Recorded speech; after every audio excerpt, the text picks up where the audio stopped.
ഞാൻ ആരെയും വിഷമിപ്പിക്കാനോ ബുദ്ധിമുട്ടാക്കാനോ ഒന്നുമല്ല. ആദ്യം കാന്തപുര ഉസ്താദിൻ്റെ ഒരു ചെറിയ സംസാരം കേൾപ്പിക്കാം. സെനത് എന്ന് പറഞ്ഞാൽ പരമ്പര. ആ പരമ്പര ഉള്ളത് മാത്രമേ സ്വീകരിക്കുകയുള്ളൂ. ഉസ്താദ് പറഞ്ഞത് എല്ലാറ്റിനും സനത് വേണം എന്നാണ്. എന്നാൽ കുറച്ച് കാര്യങ്ങൾ ഞാൻ കാണിക്കാം. നോക്കൂ, നിങ്ങൾ ഖബറിന് ചുറ്റും ആളുകൾ തവാഫ് ചെയ്യുന്നതാണ് നിങ്ങളിപ്പോൾ കാണുന്നത്.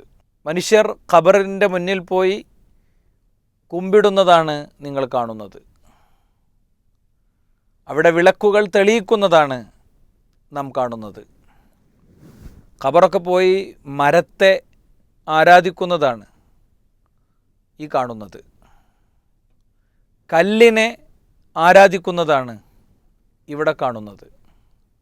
നോക്ക്, നിങ്ങൾ അപ്പവാണിഭ നേർച്ചയിൽ ഓരോ അവയവത്തിനും പ്രശ്നം വന്നാൽ ആ അവയവത്തിൻ്റെ രൂപത്തിലുള്ള അപ്പം വേണമെന്ന കാഴ്ചപ്പാടിൻ്റെ അടിസ്ഥാനത്തിലുള്ള കാര്യമാണ് ഈ കാണുന്നത്.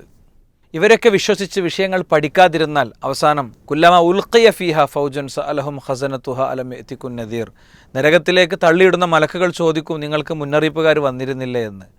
അപ്പോൾ അതെ, ഞങ്ങൾക്ക് മുന്നറിയിപ്പുകാർ വന്നിരുന്നു, അവർ പറയുന്നത് കേൾക്കാനും ബുദ്ധി പ്രയോഗിക്കാനും ഞങ്ങൾക്ക് പറ്റിയില്ല എന്ന് പറയുന്നവരിൽ ഉൾപ്പെടാതിരിക്കാൻ വേണ്ടി മാത്രമാണ്. അതുകൊണ്ട് ആദർശ മുഖാമുഖം ഒരു അസറിന് ശേഷം ആരംഭിക്കും. ഓൺലൈനിൽ നിങ്ങൾക്ക് കാണാൻ കഴിയും. പുത്തൻപള്ളി, പെരുമ്പടപ്പ് പുത്തൻപള്ളി പ്രദേശങ്ങളിലാണ് പ്രോഗ്രാം നടക്കുന്നത്. നിങ്ങളുടെയൊക്കെ ഇടപെടൽ ഉണ്ടാകണം. അള്ളാഹു അനുഗ്രഹിക്കട്ടെ.